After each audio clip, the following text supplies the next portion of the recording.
Welcome to the Successful Home Inspector Podcast, where we discuss everything you need to know about home inspection from A to Z. Brought to you by Preston Sandlin and Home Inspection Carolina. We're here to share some success stories and some not so successful stories. Some things we can all learn from, and maybe, just maybe, we can help each other and raise the profession. So sit back, turn up the volume, and enjoy. Now, here's your host of the Successful Home Inspector Podcast, Preston Sandlin.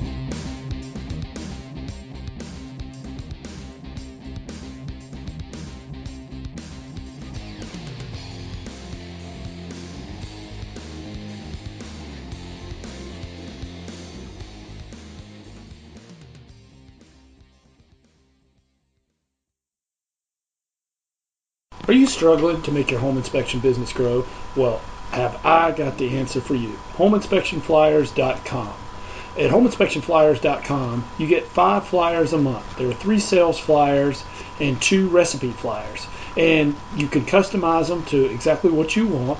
And these make great flyers when you go to the offices to put in their boxes, especially if you're doing like candy bowls or something along that nature. Like I said, it's 5 flyers a month for $29.99, and they're very creative, and you just put in your information. They come as a publisher file, and you just put in your information, and then you send them off to get printed. You can send them off online, and you can get color copies for less than 10 cents a copy. It's a great way to go. I went from being a 1-man home inspection firm to a 7-man home inspection firm on this one strategy alone. So try it today. HomeInspectionFlyers.com. Thanks. Well, hey, I got a special treat for you listeners out there today. I have Simone on Homes from Philadelphia, Pennsylvania.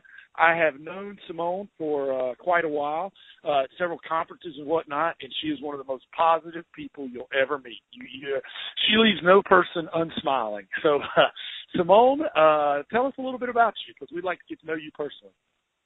Okay, well, everybody mostly knows me as Simone on Homes, or Simone Cartwright, which is my married name.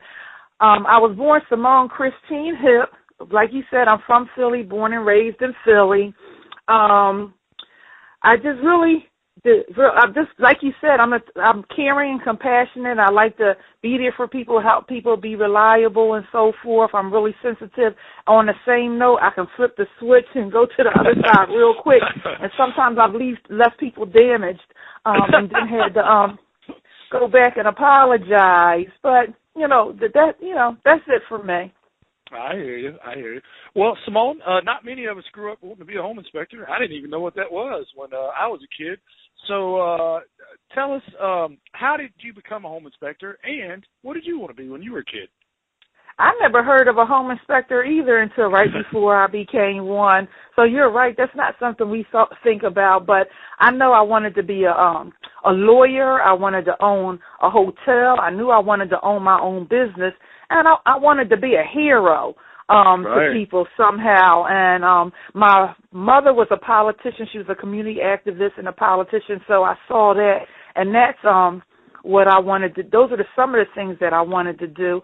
I also remember I was around 12, and I was watching this show, and there was a secretary running this office, and she was just so impressive. I told my mom I want to be a secretary, and she told me, no, you don't. You don't have a personality for that. You're going to have to be the one running the place. And now that I'm older, I see exactly what she was talking about. But how I got into the home inspection business is I was a public insurance adjuster. I'm actually still licensed as a public insurance adjuster, and I used to do insurance claims for people who had insurable damages to their homes, and I would have people calling me and ask me to come out and look at their house, look at their damages, and I would write up their claims. But right before I became a home inspector, I had these series of events where I kept being called to people's homes where the damages were not insurable. And just coincidentally, those people had just moved into their homes like within the past 6 months or so. And I just had this, the one that stayed with me was a young lady. She was in her early 20s. She just bought a house. She had a 6-year-old son. And when I got to her house, you could see and smell the mold in her house. There were outlets with exposed wires. And I really couldn't help her with the service that I provided. And I remember telling her, you can't stay here. It's not safe for you and your son. And it really, as I'm driving away, it kind of brought me to tears. And I was thinking, I wish I was Oprah Winfrey, because I would just knock that house down and just buy her a new one. And it just stayed with me. And I remember later that night I was taking my shower. That's where I talked to God. And I was like, how can I help people like this before they get to this type of situation? And that's where being a home inspector came up, because I had talked to somebody earlier in the week and somebody mentioned something about home inspector. And like I said, those two things just came together, and I researched it, and that's what I did. Well, and you know what? You fulfilled your childhood becoming a hero, because you can be a hero for people like that in the future, so that sort of thing doesn't happen to them. Yeah, I never looked at it that way, but now I am. I'm going to keep announcing myself as a hero now. Yeah. Well, Simone, so how long have you been doing inspections total? And tell me about some of the changes you've seen. Well, I started as a home inspector in 2006. I worked for a home inspection company over in Delaware. I'm located in Pennsylvania, but I started over in Delaware, so I'm licensed in both places now. Okay. And that was back in 2006. And as far as the changes that I've seen in the home inspection business is mainly the technology, because I remember people doing handwriting inspection reports. Right. Now I have Samsung Galaxy Note, and I can do home inspection reports in my phone. We have the software I use as an app, and as I go room by room, I can write the reports right in my phone. The defects I see, take a picture, is already imported into the report, and then I can upload it and send it right from the inspection. I did one yesterday in Delaware, as a matter of fact, and I posted it right on Facebook. Everybody already has their reports and everything. I'm done for today. That is awesome. It didn't used to be like that. I remember the days where I was up sometimes 6 o'clock in the morning writing reports from the day before, and then had to leave out at 8 o'clock to go do inspections for that day. Those days are gone. Yeah, we, what's great about the tablets, like you said, like if you're inspecting a kitchen, you can go to this kitchen section, take the picture right there, and, say the picture of the faucet, it's already in the right place. Where in the old days, I had this whole bunch of pictures. I had to fish through all my pictures to find that picture and put it in there. And that was time consuming. And we used to have the old digital Mavicas too. And you put that thing in there, and that thing's not instant. You could hear it turning. I'm trying to find that picture. And I mean, man, it just now. I mean, that seems like prehistoric, Mesolithic era or something. But hey, well, I wanted to back up on something you said there too. So Philadelphia, if I'm not mistaken, you said it's close to Delaware. You're also, isn't Philadelphia really close to New Jersey too? Is it across the water? Yes, the same distance. Well, I think I'm a little closer to Jersey than the Delaware, actually. Okay. But Can you? Yeah, it's the tri-state areas: Jersey, Pennsylvania, New Jersey, and Delaware. We're like right there. We're all neighbors. We're cousins. I hear you.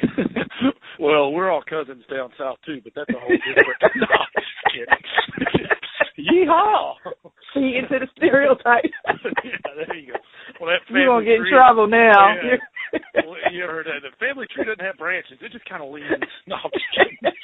Just kidding. So, I know you were a single inspector firm for a while, but I think you have bridged over into hiring an inspector. So tell us a little bit about that, of becoming a multi-inspector, and how was it training the first one? Okay, well, that's kind of funny because my first inspector is my youngest son, and it wasn't hard because he didn't have a choice. So, because he was still in high school, and I know the labor laws. He's my kid. He was with me, and so whatever. But if you want to eat and have clothes,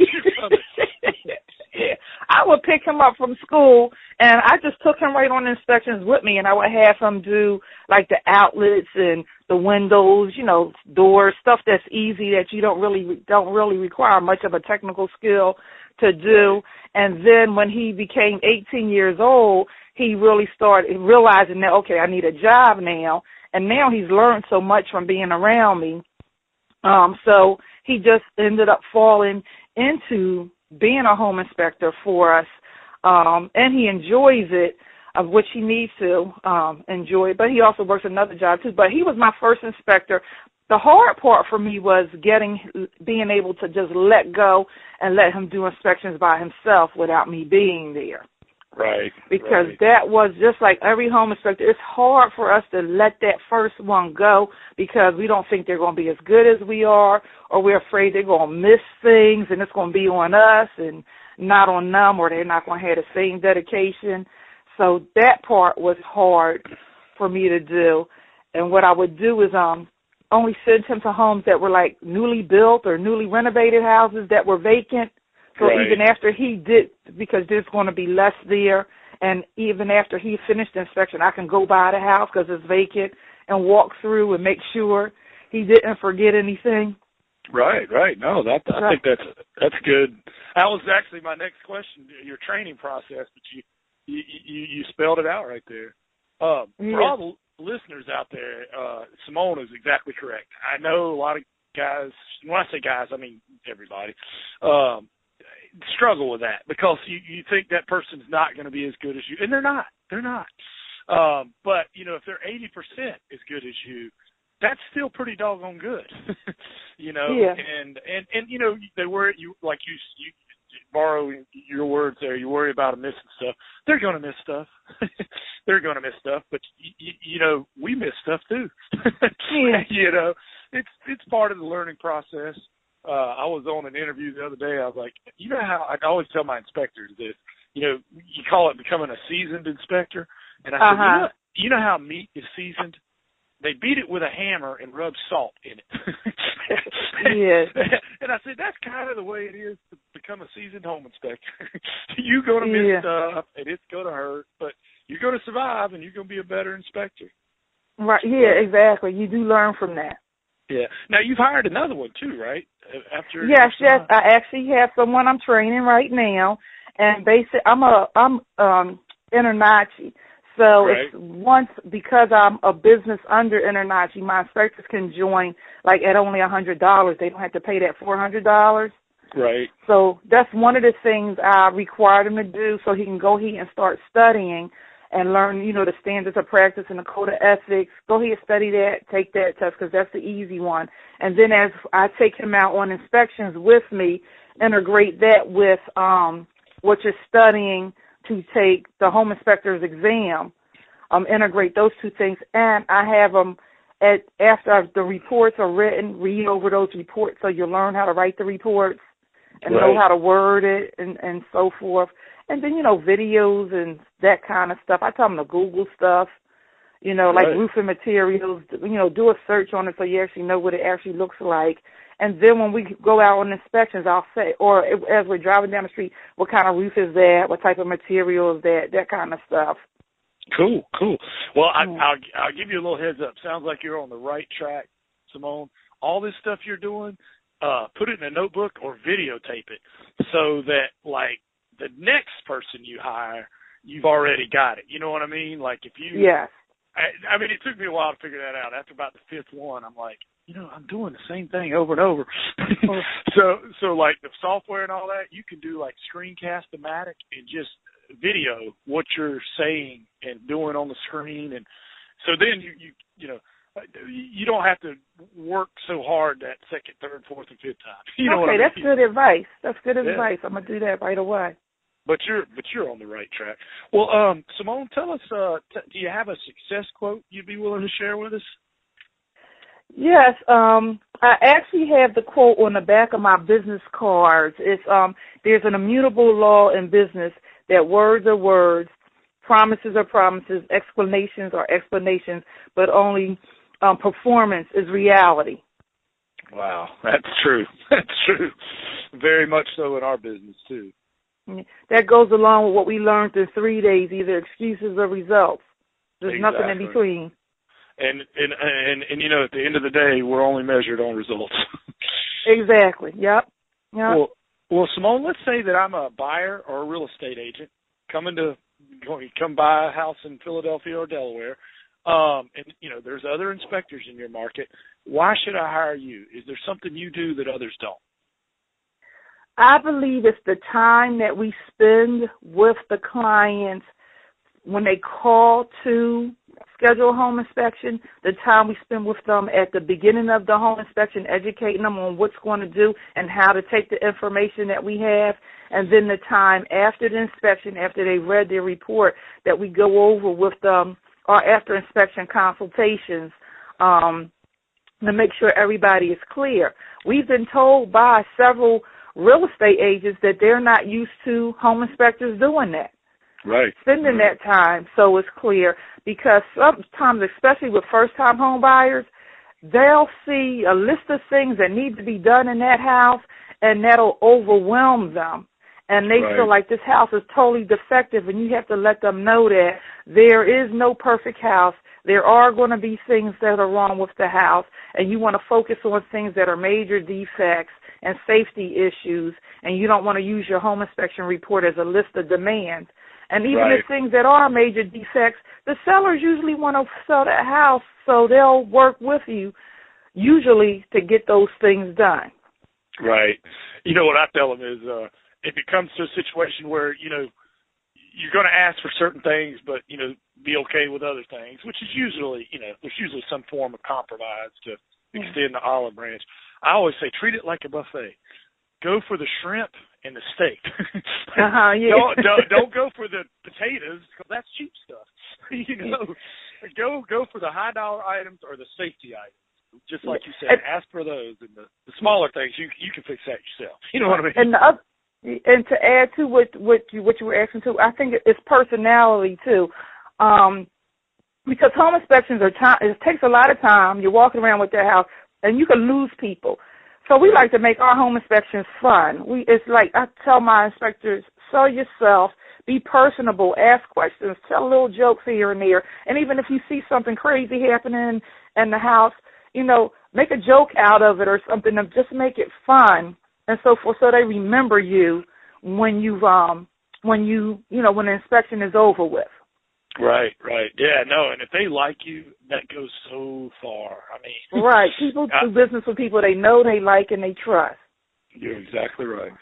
Well, Simone, tell us, this is going to be a two-part question. Tell us something that people don't know about you, and what do you like to do in your spare time? Okay. Well, one thing people don't know about me, I have a very strong personality, which most people pick up on really quickly. I started saying, I figured that out. So what they don't know is I'm a crybaby. My feelings get hurt so easily. Mainly, by people that I care about. It was some fool on the street, of course, I couldn't care less. But my feelings get hurt very easily. And those movies, those tearjerker movies, my family already knows as soon as a certain scene happens, they all turn around and they look at me because they know I'm going to be sitting here with tears pouring down my cheeks, and then I get that shake because I'm trying to hold it in so nobody can tell that I'm crying. But that's it. I'm a lot more sensitive than people think that I am, because I can be curt, I can be blunt, but I'm a whole lot more sensitive. But as far as my spare time is concerned, it depends on what was going on that week, because if it was a rough week, after I finish that last inspection on Saturday, I'll disappear on everybody and just text them and say, I'm fine, don't call me. Or I'll do a pamper day where, you go get the hair done, the pedicures, the manicures, massages, stuff like that. Or, I like going down to Scoop-Hill Bank. We have the river here. And it's right by the bank where you could just walk right along the river and so forth, because it's peaceful, and I like that. So those are some of the things I like to do on my spare time. Well, cool. Well, and I will tell all the listeners out there, Simone is very nice. Thank goodness she didn't flip the switch on me, because what you don't realize is this is actually our second interview. We did this once before, and somebody called me early in the interview, like my call waiting, because it's over the phone, and it knocked off the recording. So, but we didn't know it, and we did the whole interview, and oh my gosh, I was calling her. I was like, oh, Simone, you're gonna kill me. But she was really gracious about it. And she was really nice. So thank you for not flipping the switch on me, Simone. No, of course. Well, all right. Well, you know, Simone, as well as I do, that if you do enough inspections, you're going to have an unhappy camper. How do you handle an unhappy camper? Do you have a process? What's that look like? You know what? I don't really have a process. My process is to handle it based on the individual circumstances. Because the unhappy camper could be a realtor, it could be the buyer. So it really depends on. For example, I've had clients call me about something that was actually in the home inspection report, and call me and were upset with me about it. I had a friend that I actually did a home inspection for. They actually the payroll company that I use, and she's a friend of mine. And we found mold in her basement, and I put it in the report, put pictures in the report, and I told her what to do about it. And then a couple of months afterwards, I got a nasty voicemail from her that they found mold in the basement, and they had the mold inspector come out there, and he said I should have found that, and so forth. So, and I explained it. So I called her back. I got her. It's in the report. Yeah, exactly. It said it, but I never got a call back for an apology or anything like that. Stuff like that. Then I do have a situation where I had an unhappy camper. We did an inspection and then at a house around April, and then around Christmas I got a phone call from them because they said they had been smelling like a sewage smell in the house. And when they were putting up their Christmas decorations, it's one of those houses where you have those real high ceilings, all right? Right. And they had a shelf up there that you can't see in that corner.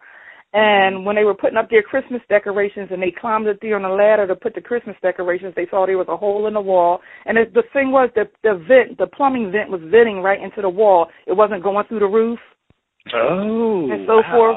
Yeah, so goodness.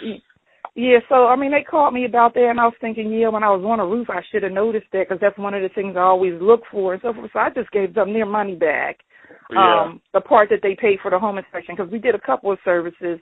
So the part for the home inspection, and then, they were fine with that, And then the last example I have is actually happened this week.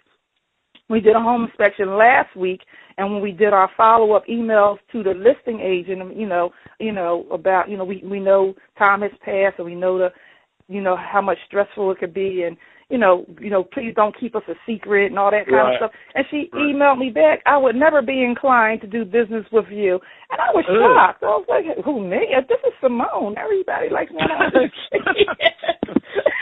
Your attitude here. But I tried to call her on the phone, and she wouldn't talk to me on the phone, and so I just sent her an email back, apologizing for what happened and asking her if she would just give me some feedback because we contacted them prior to the inspection. We told them everything we were going to do. We did everything. All my inspectors are required to wear shoe covers during the inspections, and we have, like, a little towels that we take, to keep the clean up and everything. And we leave a letter behind. Thank you for letting us come in, this and that. And then when we leave the inspection, I always text the listing agent and say, we're finished at such and such a property. Everything was put back, so forth. If you need to contact me, and I say, please don't keep us a secret. So I thought we did everything professionally. So but she never responded back to me. So I guess that's that. I got over it. So she never told you what it was? No, she never told me what the problem was. So it must, it must be something that was in the report they didn't do or something. Yeah, and they're mad because if there was something you missed that they have a legal thing again, they'll let you know. But, exactly. So like I said, it depends on each individual circumstance. I had to analyze it and say, but I don't want any pain in the neck, so if I had to pay somebody to get rid of them, I will. Yeah. And give them their money back. I don't mean pay somebody to off them. No, I understand what you're saying. Now, I want to back up on a couple of things you said. Often, well, let me say first, like with our company, if we miss something, we're going to step up to the plate and we're going to make it right. But like you said, I more than half the time, what they're complaining about is in the report. I mean, it's in the report. They just didn't, do their due diligence and follow up, have that contractor come out and look at it. They just went ahead and bought the house. And I've heard this so many times. Well, I just didn't think it was a big deal. Well, yeah, that's you talking, not me. Yeah. Nowhere in my report does it say it's not a big deal. It says get a licensed contractor, come take a look at this and further evaluate. I mean, I'd love to help you, but I don't. Short of me grabbing you by your lapels and shaking you, exactly. What more could we have done? Yeah. But anyway, let's don't get off. Well, we could talk about, and I'm sure every home inspector listening could. Well, that's one of the reasons why we require our buyers to be there during the inspection. And then after the inspection, we have them fill out a after inspection customer satisfaction survey that says, did your inspector do this? Did your inspector do this? Did your inspector go over the report with you? Did your inspector remind you? Yeah.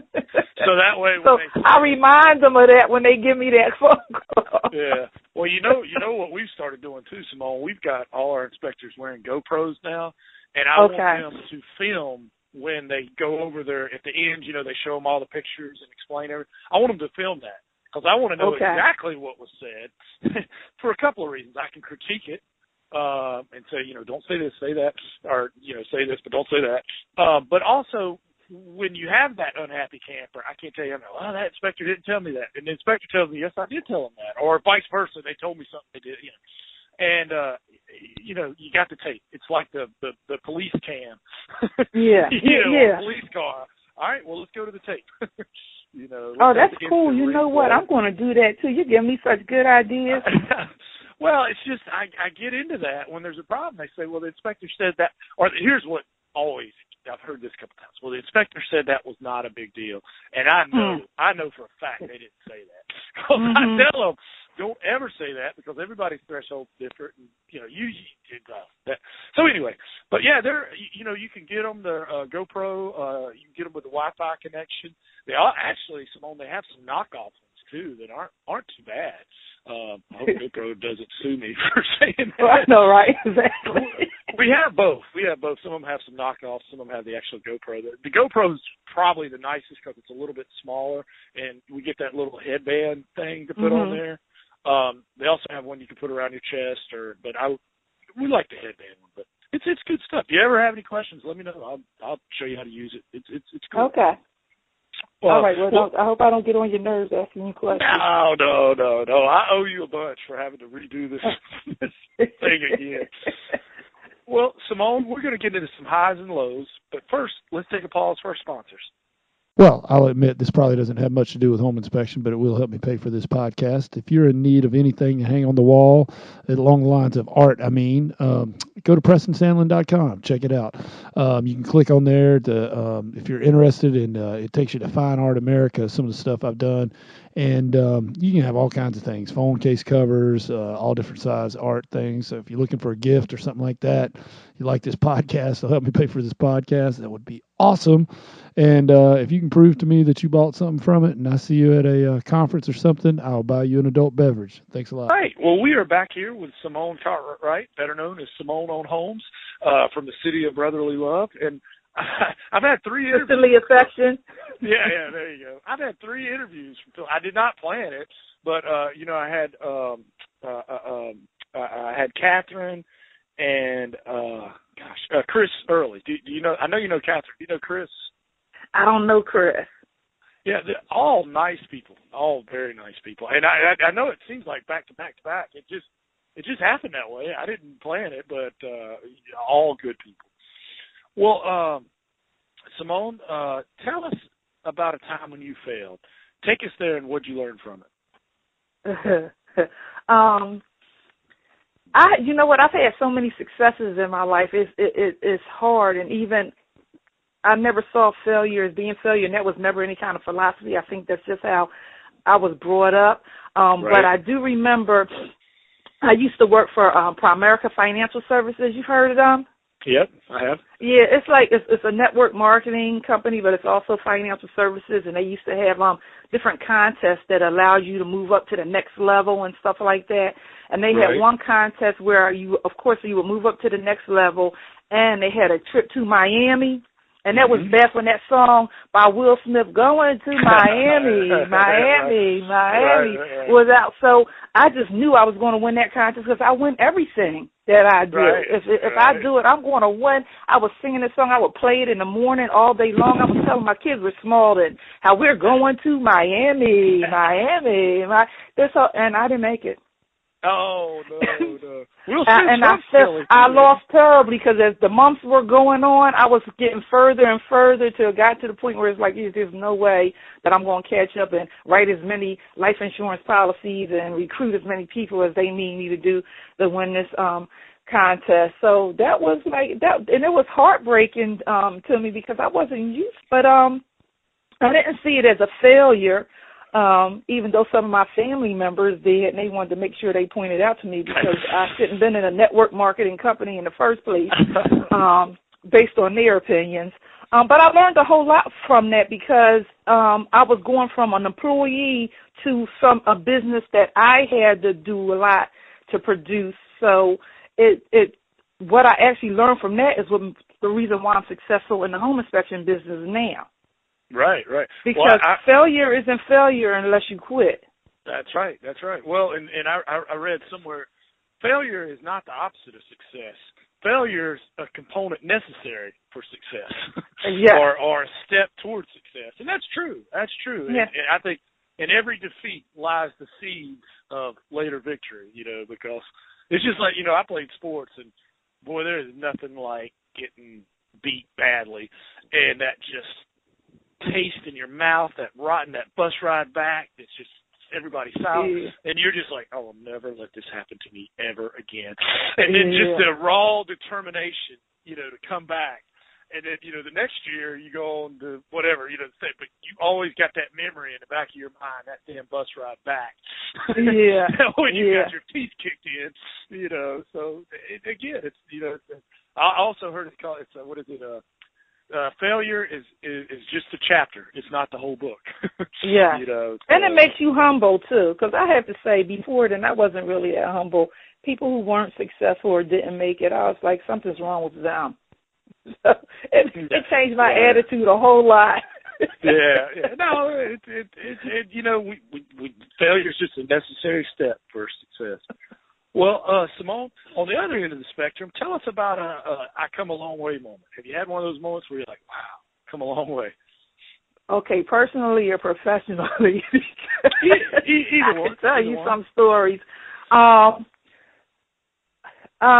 Let's see. Well, let's deal with business. As far as business is concerned, the fact that I was able to start a home inspection business, especially right before the problems that the real estate market have, and stay in business for 9 years. Next year, I'll be celebrating my 10th anniversary as a bunch of home inspection services. Right. And it's an industry that I didn't know anything about, and I definitely was not climbing on anybody's roof. Right. And now my tagline is, yes, I climb roofs, and I love it, So to be able to do that, that's I've come a long way moment for me. However, I have to say, Abundant Home Inspection Services and Simone Cartwright, we are nowhere near where we're planning on going. Awesome. Well, I want to add to that, too. You made your mark, and you've grown, and you've sustained it and grown in a male-dominated market. And, and I applaud you because I have two daughters. And, I want them to know that, they can do anything a man can do and do it better, So I thank you for, setting a good example. I tell them all the time, I don't want you to depend on a man. If a man comes along, then that's fine, but don't depend on it. That shouldn't be your plan. You know what I mean? Right. But, well, can I tell you something before we go to the next thing? Yeah, when you said that, it just made me think of something. When I went to school to become a home inspector, I was in class one of 35 people in there, the only female in there. And I remember later on, in the course when we were doing we were being taught to do our presentation, the driveway presentation. That's what they call it. I've never done it in a driveway either. But the drive. I do it in the kitchen. Yeah, exactly. On the driveway presentation, and they asked what would we say, and I remember the guys chuckling and laughing at me because I was a cutie girl. Every day I was in class, I had on the high heels and the designer jeans and so forth, my hair fly, the nails and everything, and they just could not imagine me doing this. And I would hear the little sly remarks and so forth, but guess who? Out of those 35 people, only 4 of us actually went into the home inspection business, and I'm the only one still in business. Oh, wow. That's awesome. That is awesome. Well, it's not awesome for the other 34 people, but it's awesome for you. You know, I thank you for setting a good example, you know, because I've always tried to build my girls up. I want them to be, you know, I know I was talking to this lady one time, and she was talking about her daughter had just broke up, or her boyfriend had just broke up with her, and she was all upset. And she told her, says, you know, don't chase them, replace them. And I thought that was a great saying. So I came home to tell my daughter, because, you know, I just do not, I've just seen a lot of women, and I don't mean this, but they depend on a man, or that's their plan. And I just want my daughters to say, you know, depend on yourself. If a man comes along, that's fine, but that's not the plan. You know, you depend on yourself. Right. And so I came home, I was going to tell her that, and says, so I'm telling my younger daughter, I said, yeah, you know, if a boy breaks your heart or something, you don't chase him, you replace him. And my little girl looked at me and said, Daddy, I'm going to be the one breaking the boy's heart. That's right, my girl. Okay, then. Good talk. I'm done here. Good talk. Good for her. Yeah, exactly. Well, thank you for setting a good, you know, the example of being a trailblazer. Well, Simone, do you have a favorite book you could recommend to our listeners? And what is it about that book that appeals to you? I don't have any particular book that's a favorite book of mine, but I do like mystery books. And there's a author, Valerie Wilson Wesley, and she has a series of mystery books, and I love reading her books. Those are my favorites. I haven't read one in a while. Most of the things I read now are business-related, growing a business, or betterment of myself and, you know, success books and so forth. But when I want to escape and get away, it's the mystery books. I hear you. I go back and forth. I do one nonfiction and then one fiction, you know, to try to, because it's like I get all one way, and then I'm like, I need to get more back into my business. Or then I start reading a whole bunch of business books, and I'm like, man, because sometimes that escape's good, because when you come back, you're refreshed. So yeah, I'll write that down. I like that. And I like to read them by Schuylkill Trail. I go outside and sit by the trail, sit on the bench, and read them outside. Yeah. I'm a nature person. That's one of the things people don't know about me. I'm a nature person. I like being outside and being out in nature. And we're on the precipice of, you know, things are, as I'm speaking to you, I'm looking out the window, things are starting to bloom. So it's getting ready to get some good weather here. Well, tell us about your ancillary services. What do you offer to offer more value to your clients, Simone? And by that, you mean like additional services with the home inspection? Correct. Okay. Well, we do, as well as home inspections, we do the termite, the radon. I do pool inspections, and I learned them a lot from you because I was watch your YouTube videos how to do pool inspections. Oh, wow. And the mold, air quality test for mold, we do that. And then I also have a concierge service. So once people move into their house, or before they move in, once they decide they're going to get the house, somebody from our team will call and get the information they need to get all the utilities turned on for the client. So that way they don't have to call the water company, the gas company, electric company, the internet company, and so forth. And they seem to really love that. Yeah. As a matter of fact, when I have people on the phone who are calling to get a price for the home inspection, get a quote, when I share that, they seem to light up. Oh, you do that? And that one's, they'll say, well, your price was higher than everybody else's, but I need that. Well, it's more value. I always say compare on value, not on price. Right. Good stuff. Well, I know you don't have a crystal ball, and none of us can actually predict the future, Simone, but if you had to speculate, how do you think home inspections will change in the future? I think they, well, look, this is maybe more of a hope, I should say, than what, but the home inspections become required, because they're still not required. Maybe some loans may require them, but I've had people call to schedule an inspection, and then I followed with them, and they said, well, I already got the house. My agent told me I didn't need to get a home inspection because the house was being sold as is. Things like that I would like to change. And then as far as, should say the laws or policies and so forth, because everything is the home inspector's fault.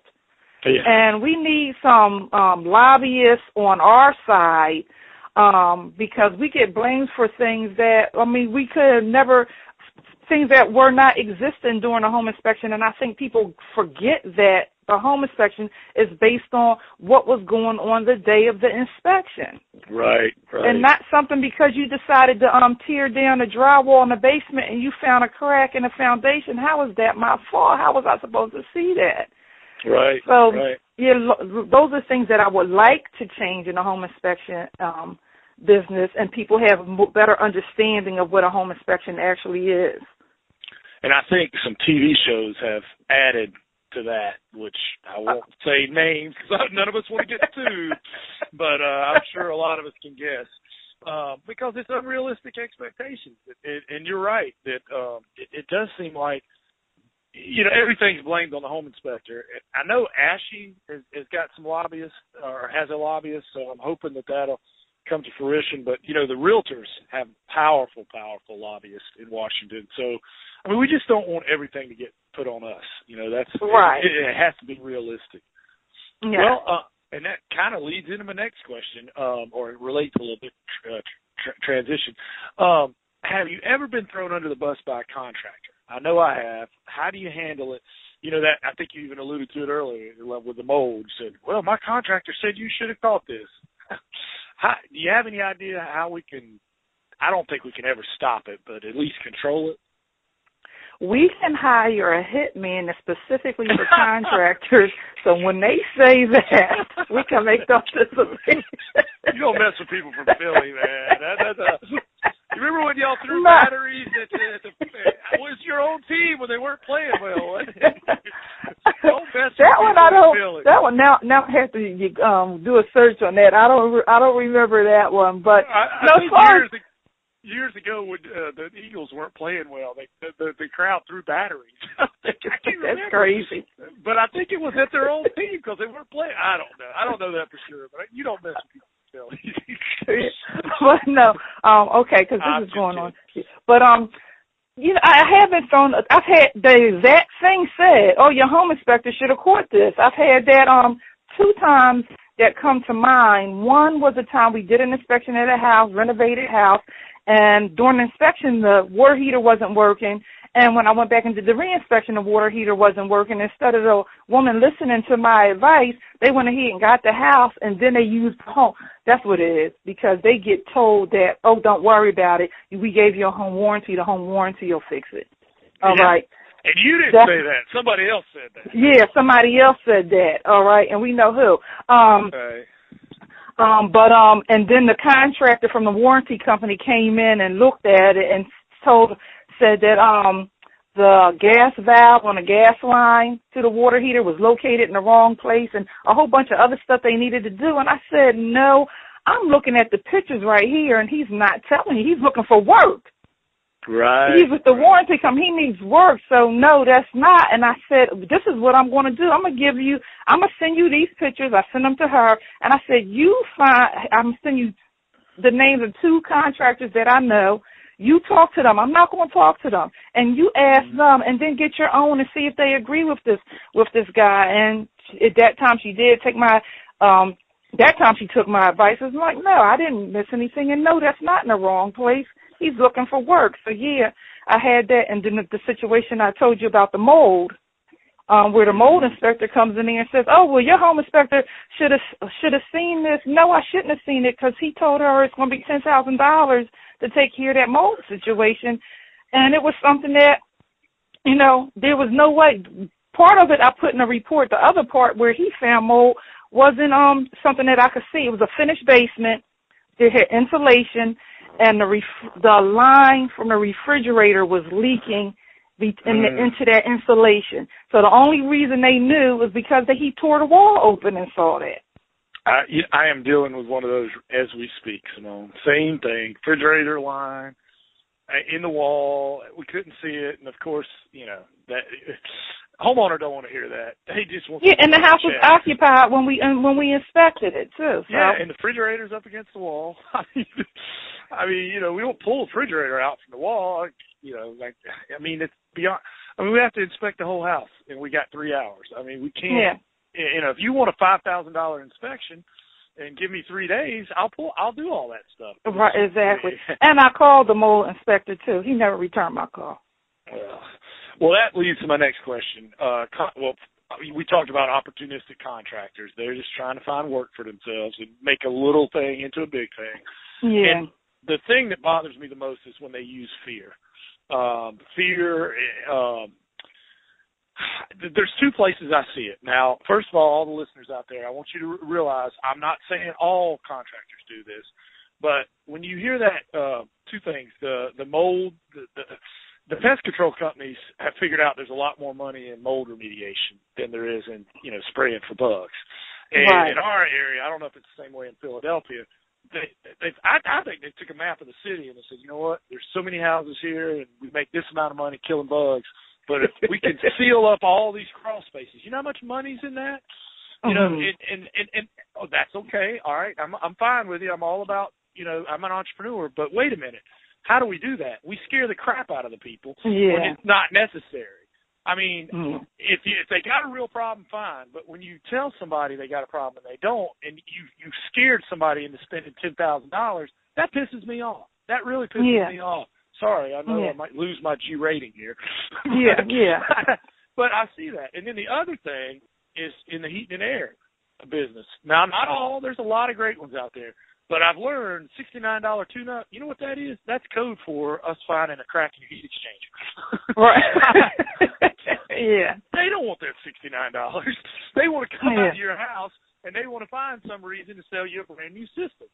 And I don't know. I'm sorry. I probably just ticked a bunch of people off. But I've seen it happen, and not all mold companies are that way, and not all heat and air companies are that way. But there certainly are some, and I have bumped heads with a couple of them. Not at all. Not all of them are. And then another way we could protect ourselves from that is because I do have a team of contractors, roofers, electricians, and so forth. And I always tell a person, you have to get more than one person's opinion on that situation. A realtor that I've become close to, she called me to give me a heads up because of an inspection we did. A chimney company came in and told them it was going to be $3,000 to do some work on the chimney, and the buyers, and I don't remember Simone ever inspecting that chimney, and she had to remind her, she said, it's funny that I would happen to be standing next to you during that time, and she reminded her of what I said about the chimney, and she said, look in your report, look at the pictures in your report, there was absolutely nothing wrong with her chimney at all. Right. Nothing. Yeah, they're just trying to. Well, Nightline, there's a special somewhere. You could probably Google. I bet it's on YouTube. But I actually saw it live time. It was a couple of years ago. They did one of those undercover chimney deals where they had a perfectly good chimney, and they had, undercover camera, and they had 12 different chimney companies come in and look at this chimney. 10 of the 12 tried to say, the liner was cracked, tried to sell them some big. Only 2 of them said that there's nothing wrong with this chimney. Can you believe that? 10 of the 12 tried to convince them. And see, the problem is you just by calling some of these guys, you're worried about it, Simone. We already sold you. All we got to do is you're on the cliff. All I got to do is just push it. Right. You know what See, they don't understand. We're the heroes. We're the home inspectors. We're the heroes. So, our job is to find it. That's what we go there for, to look for problems. Right, but I hate when the problems don't exist, but they're just trying to find work. Anyway, let's get back to some positive or funny stuff. Well, I probably already lost my G rating, but with that in mind, I'm trying to stay G rated with this question. Simone, what is the wildest, craziest, or weirdest thing you ever found in a home inspection? Oh, okay, good one. Well, I this is not wild or crazy, but I've been in a crawl space with a live black snake. That was a little scary for me. And it's his home or her home. Yeah. And then I was in an attic, and I had been in there for a while, and I happened to flick my light and saw that it was full of bats. Ooh. And so but there was a time I was at a home inspection, but as soon as we pulled up, I just busted out laughing because they were using crutches to hold up the awning. Oh, wow. They had it taped, and it was pretty sturdy too. At that, it was doing the job. But wow. those wait a minute. This is a good one. So the homeowner renovated their bathroom, and they actually had an outlet and a light switch inside the shower surround. Oh, wow. Wow, never have to leave the shower to turn the light on. Yeah, you probably won't leave the shower if you turn the light on. At least not vertically, anyway. You're going to need some help. That's good. Well, Simone, do you have a resource, like an app or a website or something that would help with training or marketing you'd be willing to share with everyone? As far as training is concerned, I don't really have anything that I use for training. But for marketing, I use Constant Contact. Okay. And it works very well for me. Every home inspection I go on, you know how the realtors leave their business cards behind? Right. So I get those, and I put them in our Constant Contact, and they get Monday morning motivators from us. So these are people who may not have met us before. And it keeps us in the memory of those who have used us, or maybe their client hired us and they never met us before. So it keeps it, and it helps us build it because it does bring us back business. And we use Constant Contact to send out biweekly home maintenance tips. And our clients share those with their family members and so forth. So when they're looking for homes, they call us for them. So that works out really well for us. And I also do. I have a telephone voicemail service. So during the holidays, my staff and we send out happy holidays, Merry Christmas, Hanukkah, and stuff like that out to the agents, and they like that. It just was something that popped in my head, and I did that. And I make it fun. It's not like, hi, this is a bunch of home inspection services, Merry Christmas. We'll sing a song or do something and so forth, and they really like that. Cool. I need to go. I'm writing that down right now. Well, see, I'm learning from you, Simone. See, it's good we did this call again. I picked up some stuff I didn't realize. Well, Simone, what's the best part of your job and why, and what's the worst part of your job and why? Well, as you know, my tagline is, yes, I climb roofs and I love it. And I've actually really grown to love it because I like being on top of the world, just being up on the roof and being able to look around. It's just something fun to me. Superhero. To be able to do that. You are a superhero. You're a superhero. Yeah, and that's what I tell my. And you know what? That's funny that you said that because I'll climb up there and say I'm a superhero. Because I'm up there. That's me, just me and God up there. But that's fun. I really like doing it, and I think it's because it was something that I said I would never do. I'm not climbing up on anybody's roof. When I was a public insurance adjuster, I'm like, I'm not climbing up on a roof. So that's fun to me.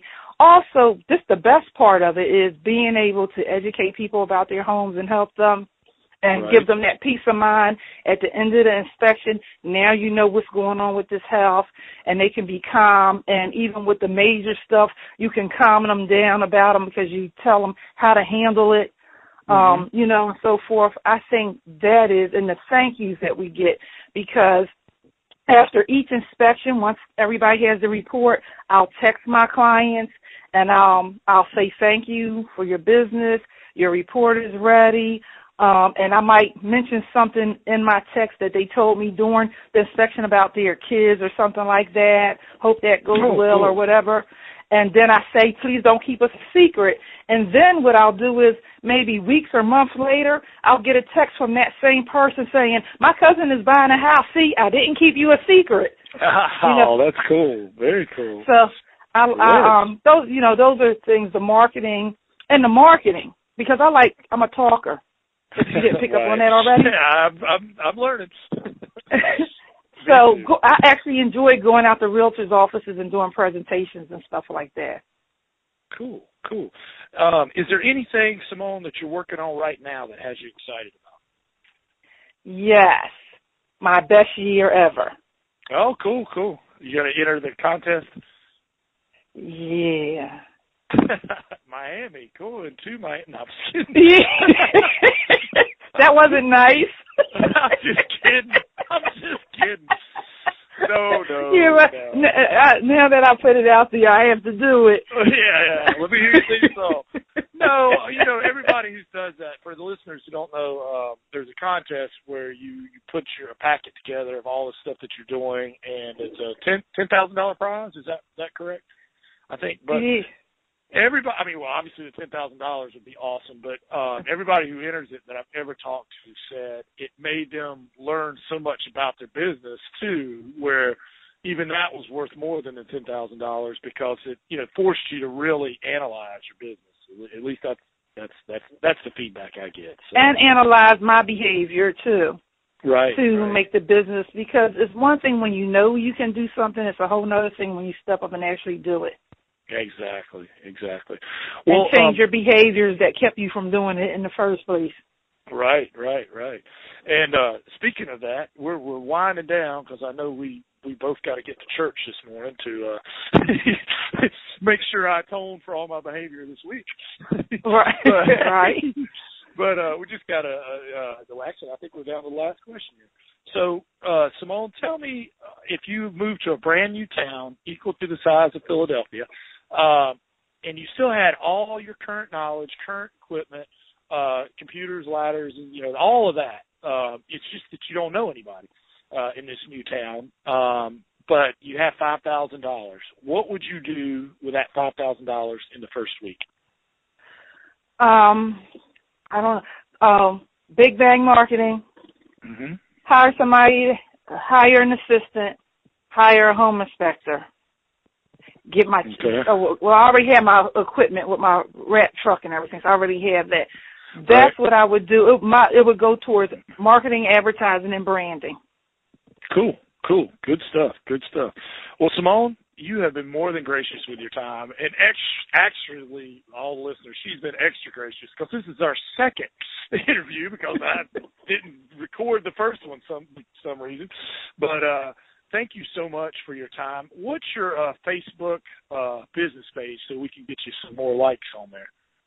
It's Simone on Homes, Abundant Home Inspection Services. Okay, cool. All the listeners out there, if you got some value from Simone, and you did, I did, go give her some likes on a Facebook page because I'm pretty sure that helps with the search engine stuff. And tell us how we can get in touch with you, your website. I mean, if somebody would like to follow up with you, is that okay? Can they get in touch with you, Simone? Sure, they can call me or they can go to the website. My number is 215-849-6671. Okay. And the website is the company, AbundantHomeInspection.com. Okay. Well, thank you so much for your time, Simone, and you've been more than gracious. And go get ready for church. I got to do what I'm going to do. All right. All right. Thanks a lot, Simone. Take care. All right. You too. Bye. Thanks for checking out the Successful Home Inspector podcast. You can find show links at thesuccessfulhomeinspector.com. Check out the website for special offers, information, and other resources. Thanks again for listening to the Successful Home Inspector podcast. And remember to check back for new episodes. The Successful Home Inspector podcast is brought to you by Preston Sandlin and Home Inspection Carolina.